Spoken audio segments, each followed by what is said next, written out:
E agora aqui comigo, Adson Levi, ele é mestre em proteção de plantas e está estudando a parte de infecção do begomovírus aqui em Alagoas. Adson, muito obrigado por ter aceitado o nosso convite. Quando se faz um estudo como esse, se escolhe o begomovírus, a relação, a questão da fitopatologia, o que é que se busca? Ok. Bom, boa tarde. Agradeço o convite. É interessante, né, ter essa abertura da TV Assembleia, né, para a ciência alagoana. Então, quando nós estudamos, né, os begomovírus, nós estamos querendo entender, né, considerando esse vírus um inimigo, né? É um vírus que é um gênero viral que tem diversas espécies, né, relatadas com importância econômica, né? É o maior gênero de toda a taxonomia viral, em quantidade de espécies, e que causam grandes prejuízos em algumas culturas, em muitas culturas, na verdade. Em alguns casos, as perdas chegam a 100%. Então, esse inimigo que nós temos, a gente busca entender, né, conhecê-lo bem, para poder ter subsídios para combatê-lo. Quando o produtor rural lida com esse tipo de vírus, geralmente ele tem um outro nome para isso. Ele trabalha mais com o seu vetor, acredito. É a mosca branca? Sim, a mosca branca é o vetor desse vírus, né, desse gênero de vírus. É um inseto que ele é considerado polífago. Ele se alimenta de diversas espécies de plantas de diversas famílias. E é muito distribuído em todos os campos, vários campos de produção, em grandes áreas. E a primeira evidência, né, de que pode haver uma infecção, pode ser notada pela presença das moscas brancas, né? São insetos pequenos, eles são chamados de mosca branca porque eles secretam uma substância como um pó branco, que às vezes quem tem menos experiência, né, os produtores, uma boa parte já deve estar bem familiarizado, mas alguns podem pensar que são fungos. Então, confundem até com fungo, quando não percebem o movimento desses insetos.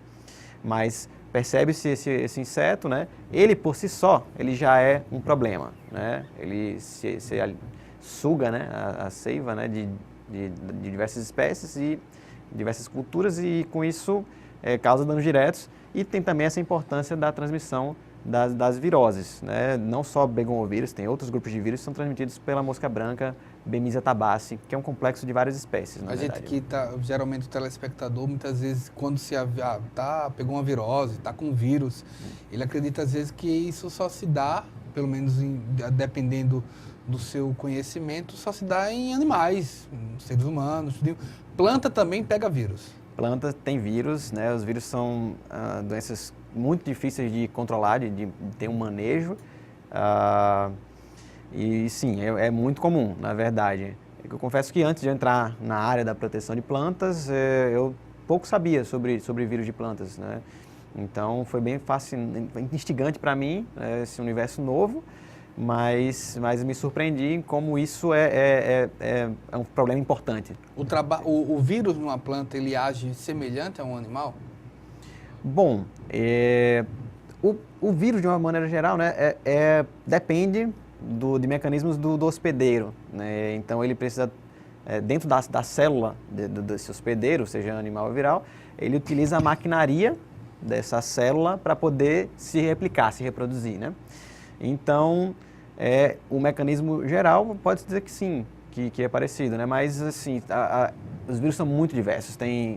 Só no gênero begomovírus são 322 espécies, né? Então, quando você vai comparar com grupos diferentes de hospedeiros diferentes, então eles têm uma variabilidade, não só genética e número de espécies, mas uma forma muito ampla de mecanismos, né, de atuação dentro da célula hospedeira. Para a gente explicar para um telespectador, um dos vírus mais famosos que nós conhecemos é o da gripe. Certo. Ele age no ser humano de uma certa maneira, ele debilita, sim, né, ele tira um pouco de força, mas no caso de uma gripe, por exemplo, ela se vai. Certo. Há anticorpos, acredito eu, não sou biólogo, mas acredito que o vírus ele vai de que maneira no ser humano? A gente tem uma analogia. E numa planta ele vai embora também? Sim. O nível, né, de infecção, né, o nível de quantidade de vírus, né, dentro do hospedeiro pode diminuir, né? Às vezes a gente percebe isso no campo, mas algumas viroses são devastadoras e podem levar à morte da planta, assim como algumas viroses, né, em animais também. Mas algumas conseguem ser combatidas, outras nem tanto. Mas são preocupantes tanto para vertebrados como invertebrados e para plantas também. Os vírus estão amplamente disseminados em todo mundo, em todo tipo de ambiente. Quando a gente faz, mas por que estudar um vírus? A gente chega numa conclusão que, tipo, hoje cada planta que chega na mesa, cada legume, cada verdura que chega na mesa, ele não chega pura e simplesmente nos dias de hoje, queria até um comentário sobre isso, ele não chega simplesmente com o plantar sem nenhuma ciência, claro, e o colher sem nenhuma ciência, transporta e vai para casa. Não, tem um estudo em cima daquilo.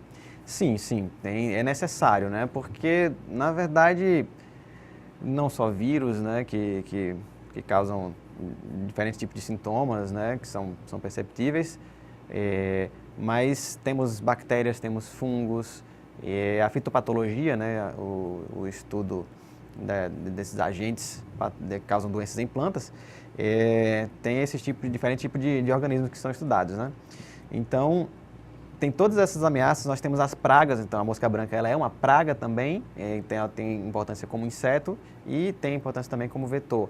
E temos também a própria planta daninha, ela pode competir com as culturas de interesse e causar, né, diminuição da produção. Então, são vários fatores em que é necessário levar isso em consideração. Claro, eu estou falando mais para o lado, né, da nossa área, da minha área, que é a fitopatologia, mas nós temos aspectos técnicos que meus colegas agrônomos estudam mais isso, mas sobre estudar o tipo de solo, né, os outros fatores que não sejam os bióticos, ou seja, os organismos que interferem, mas os fatores abióticos que interferem na produtividade. Então é necessário conhecer tudo isso, não é simplesmente plantar realmente e colher. E para quem acha que muitas vezes isso não tem muito a ver com ele, sabe que tipo o preço do alimento, o preço da verdura, sim. Ele também tem um fator que é tipo, se a produção é menor, ele fica mais caro. Sim. Essa é a grande contribuição de quem faz o estudo da proteção de plantas? Sim. Eu acredito que quando nós conseguimos, né, refletir a pesquisa básica em estratégias de controle, de manejo da doença, isso interfere, sim, na produtividade e, com isso, né, os ganhos econômicos dos produtores é maior, né, são menos prejuízos que tem e isso pode refletir, sim, né, normalmente reflete no preço para o consumidor. Quando a gente pensa hoje, eu já pude entrevistar aqui nutricionistas que falam, olha, um dos fatores de alergia, fatores de algumas reações, de intolerâncias, ele se dá muitas vezes por causa de algo que você não vê. Desde uma questão química, como um corante, a uma parte como agrotóxico. Sim. O combate a pragas, o combate ao vírus, ele se passa por uma questão de produtos químicos?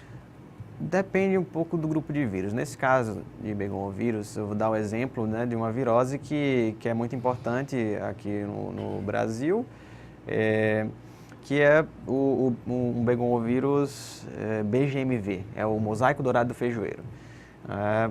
Então, em grandes áreas produtoras, você tem uma alta infestação de mosca branca e, na verdade, a principal estratégia de controlar essas populações de mosca branca e, consequentemente, diminuir, né, a importância, o impacto desses vírus, é através dos inseticidas. Existem algumas medidas, né, que ajudam, mas, no geral, infelizmente, é necessário.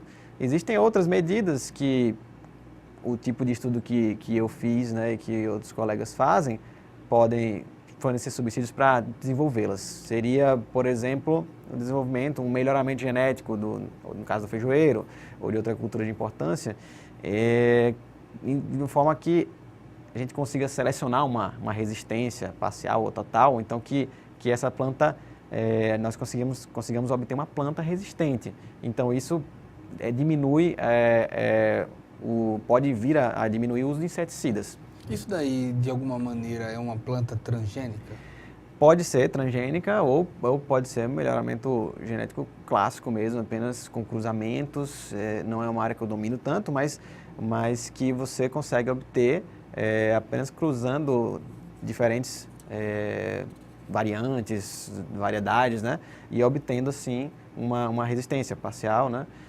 Ou total. Então, isso não é necessariamente plantas transgênicas. Existem também, existe todo um debate em relação a isso também, mas de uma certa forma uma planta transgênica pode reduzir o uso de inseticidas. Então, tem prós e contras. Na verdade, a questão da transgenia realmente precisa ser bem debatida. Quando a gente pensa aqui, a gente está falando da infecção do begomovírus, que tipo de culturas são mais afetadas? Existe algum tipo de cultura mais afetada por ele? Olha, existe sim, né? Nós temos aqui no Brasil, acho que as duas culturas mais importantes seria o feijoeiro, né? Seria a cultura do feijão, e o tomate. O tomate sofre bastante acho que mais que em número de espécies e talvez de prejuízos, mais que os feijoeiros. Então, nós temos diversas espécies que ocorrem. Nós temos também, exemplo, saindo do Brasil, né, nós temos na África, nós temos no continente inteiro o problema da nossa macaxeira, ou mandioca, que é, né, original daqui, da América do Sul. Porém, lá é bastante cultivada, né, a base alimentar do continente. E nós temos um complexo de diferentes espécies desse gênero begomovírus que são devastadoras, né, e que praticamente inviabilizam a cultura em determinados locais. Então, temos a mandioca, nós temos, em alguns países, a cultura do algodoeiro, o algodão, o quiabo. Então, são algumas culturas importantes. Quando a gente fala desse begomovírus, você me falou que tem 322 espécies, é isso? Isso, até hoje, 322 espécies reconhecidas. Significa que são 322 duas possibilidades de tratar, de cuidar, de analisar? Bom, algumas espécies são mais próximas entre si, mas realmente tem que analisar cada uma.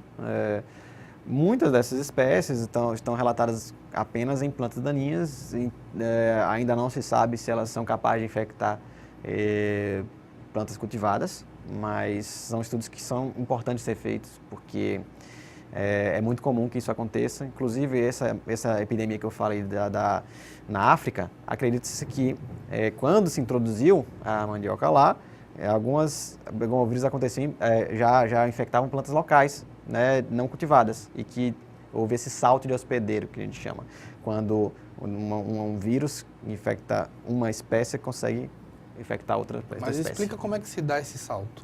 Bom, através da evolução, né? Na verdade, o vírus, a gente não sabe, mas ele pode, um vírus que nós acabamos de conhecer, por exemplo, o que eu estou trabalhando, nós ainda não sabemos, mas pretendemos testar. Ele pode já ser capaz de infectar uma espécie de interesse econômico, apenas ainda não aconteceu, ainda não foi relatada. Mas isso também pode acontecer, ela não ser capaz, mas ao longo do tempo, como os vírus evoluem de maneira muito rápida, então, que ao longo do tempo ela passe a ser capaz de infectar uma planta, né, cultivada. Através de mutações acumuladas, nós temos mecanismos como recombinação, que, grosso modo, seria uma mistura entre diferentes vírus, né? E dessa forma isso amplifica a variabilidade genética que existe, e com a amplificação dessa variabilidade genética aumenta a possibilidade, né, de que desse vírus seja patogênico, ou seja, cause doença em outras plantas. Por que estudar esse vírus numa planta daninha? Certo. Já que hoje, muitas vezes, algumas pesquisas, a boa parte das pesquisas, elas têm o objetivo também de analisar a produção. Sim, sim. Bom, um motivo é esse que eu falei, que pode acontecer realmente essa evolução, esse salto de hospedeiro, o vírus pode passar a infectar plantas cultivadas. E temos um exemplo concreto disso aqui em Alagoas mesmo. O BGMV é um vírus que era antes predominantemente encontrado, né? Era o predominante nas leguminosas cultivadas, como feijão e fava. Em 2010 para 2011, se identificou uma nova espécie numa planta daninha.